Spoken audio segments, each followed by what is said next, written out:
día de hoy realizaremos la práctica número 5 que se llama el comportamiento del diodo rectificador.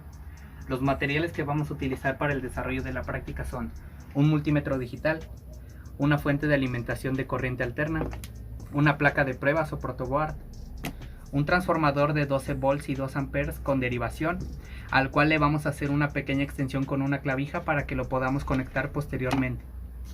Dos diodos rectificadores 1N4001 o en su defecto 1. Y por último, un foco piloto o un foco arroz. Para comenzar daremos algunas consideraciones teóricas. Comenzaremos con nuestro diodo rectificador, que es este que tengo aquí en mi mano. Un diodo rectificador es un componente electrónico de tipo semiconductor. ¿Qué es esto? Que tiene una conductividad eléctrica menor a la de un conductor metálico, pero mayor a la de un buen aislante. La característica de un diodo rectificador es que permite el flujo de la corriente en una sola dirección, de anodo a cátodo, es decir, de positivo a negativo. ¿Y cómo vamos a identificar nosotros nuestro negativo?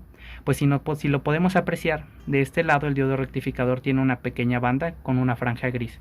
Ese será nuestro lado negativo. Y simbólicamente, el lado negativo es el que tiene la barrita. Ahora bien, como les dije, permite el paso de la corriente en una sola dirección. Esto gracias a que se da una unión de tipo PN dentro de él. Asimismo hay una válvula antirretorno. ¿Qué pasaría si nosotros lo ponemos en polaridad inversa? Es decir, de cátodo a anodo, de negativo a positivo. Pues simplemente nuestro pequeño diodo rectificador va a actuar como un cable roto que no va a permitir el paso de la corriente. Otra consideración teórica a tomar en cuenta es el uso de manuales del fabricante o el llamado datasheet. Aquí nosotros vamos a poder conocer las características del dispositivo en cuestión, en este caso del diodo rectificador. Aquí nos va a explicar la pequeña caída de voltaje que se produce cuando la corriente fluye a través de él, asimismo del amperaje que soporta. También nosotros podemos ver que en nuestro diodo rectificador hay una pequeña serie de números o una nomenclatura. La N significa que es un semiconductor. El 1 va a indicar el número de uniones PN que se presentan en él. El número al final, que en este caso es un diodo rectificador 1N4001, solo indica las características o especificaciones del datasheet o manual del fabricante, es decir, en el cual nosotros vamos a buscar las características del componente. Como mencioné anteriormente, en el manual del fabricante o datasheet, nosotros vamos a poder ver las características generales. Anteriormente yo dije que los diodos rectificadores presentaban una pequeña caída de voltaje, es decir, que si nuestro foco llegara a ocupar 3 volts, tenemos una fuente de alimentación de 3 volts, pero el diodo rectificador consume 0.6 volts, eso significa que vamos a necesitar una fuente de alimentación de al menos 3.6 volts, por eso es importante tomar en cuenta estas consideraciones. Y bien, ¿cómo podemos nosotros medir esta caída de voltaje que se presenta en un diodo rectificador? En nuestro multímetro digital, nosotros vamos a ubicar esto de aquí, que, como ya lo presenté anteriormente, es el símbolo del diodo. Nosotros nos dirigimos, colocamos nuestra punta en diodos. Aquí yo tengo un diodo rectificador al cual yo le hice un ganchito para más práctico. Y bien, el lado positivo con la punta positiva de nuestro multímetro, y el lado negativo va a ir con el negativo de nuestro multímetro o la terminal común. Y como podemos apreciar en pantalla, nosotros tenemos una lectura de 550. Esto se puede representar como 0.55 volts. Bien, esa es la caída de voltaje, la caída de tensión que presenta este diodo rectificador y que nosotros debemos de tomar en cuenta si fuera necesario en el circuito. Como mencioné anteriormente, si nosotros ponemos nuestro diodo rectificador en polaridad inversa, va a actuar como un cable roto por el que no va a circular ninguna corriente. Y en efecto, lo podemos comprobar con nuestro multímetro, ya que si se dan cuenta puse el positivo con el negativo. Si pudieran acercarlo por favor. El positivo con el negativo y puse el negativo con el positivo. Y si se dan cuenta, en el display de nuestro multímetro nos arroja que el valor no cambió, es decir, que no hay un paso de corriente o un voltaje. Asimismo, en el datasheet nos va a especificar el amperaje que es capaz de soportar. En este caso, nuestro transformador nos va a arrojar 12 volts y 2 de amperaje. Sin embargo, tenemos que tomar en cuenta que siempre el amperaje de la corriente debe de ser menor a la corriente que va a contener nuestro diodo. Es decir, si nosotros tenemos una corriente de 2 amperes, nuestro diodo debe de tener al menos una corriente de 2.5 o 3 amperes. Ahora, por último, vamos a explicar el funcionamiento del transformador. Nosotros sabemos que en México normalmente nos llega una línea, es decir, es monofásico, lo cual nos arroja 127 volts y 60 Hz en frecuencia. Eso es lo que tenemos nosotros, lo que nos llega en un enchufe de nuestra casa. ¿Cómo lo podemos comprobar nosotros? En nuestro multímetro nos vamos al voltaje y escogemos el que tiene la onda senoidal, pues recordemos que este representa la corriente alterna.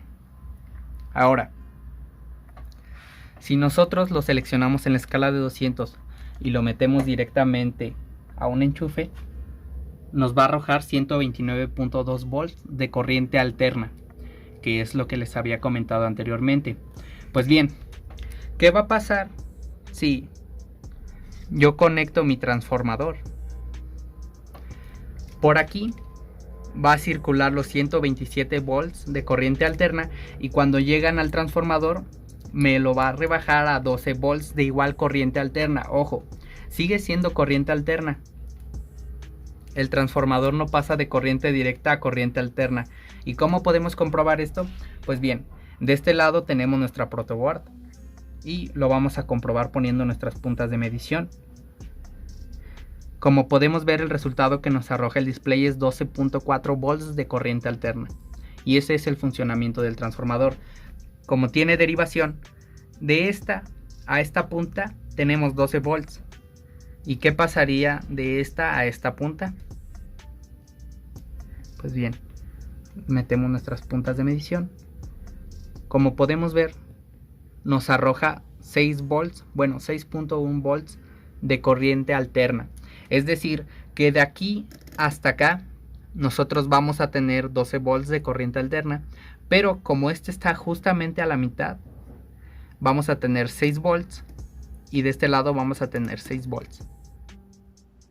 Ok, ya vimos anteriormente el diagrama del circuito que vamos a realizar. Sin embargo, antes de comenzar, nosotros debemos comprobar que nuestros componentes eléctricos estén funcionando bien, tanto nuestro foco piloto tanto como nuestro transformador esté funcionando correctamente. Esto lo podemos comprobar de una manera muy sencilla. Nosotros conectamos nuestro transformador y mediante dos puntas nosotros lo que vamos a hacer es que vamos a generar un pequeño corto. Ese chispazo que se genera nos indica que en efecto nuestro transformador está funcionando. Para comenzar, es importante tener unas consideraciones generales en cuenta. Nosotros conocemos que la representación en una gráfica voltaje-tiempo de la corriente alterna se ve algo más o menos así. Pues bien, esto es una onda senoidal y tenemos semiperiodos tanto arriba como abajo. Pues ahora, regresando a nuestro circuito armado.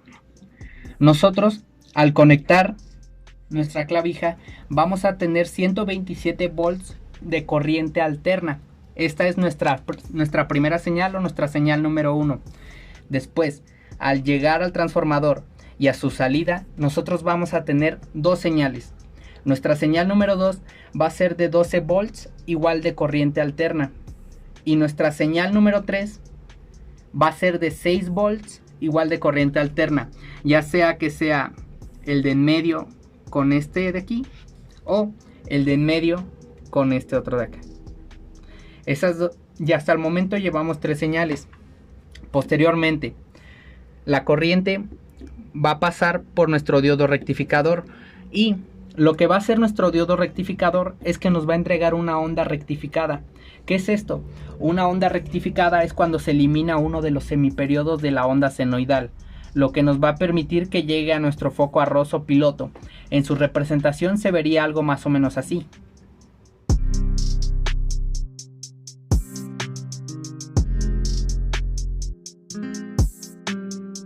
Para concluir nuestra práctica, vamos a demostrar el funcionamiento de nuestro circuito. Como podemos ver, el foco piloto encendió y no está saliendo alguna señal de que algo se haya quemado en el circuito. Y por último, si nosotros lo comprobamos rápidamente con nuestro voltímetro, aquí vamos a tener los 12 volts de corriente alterna. Muy bien, terminada nuestra práctica, nosotros podemos concluir que el diodo rectificador, al eliminar un semiperiodo de la onda senoidal, nos va a eliminar también la mitad de la potencia de nuestra fuente de alimentación. Bien, ¿cómo podemos solucionar esto? Pues esto se va a solucionar mediante un puente rectificador o un arreglo de diodos rectificadores, en el cual nosotros vamos a poder rectificar tanto el periodo de arriba como el periodo de abajo. Sin embargo, eso ya es cuestión para otra práctica.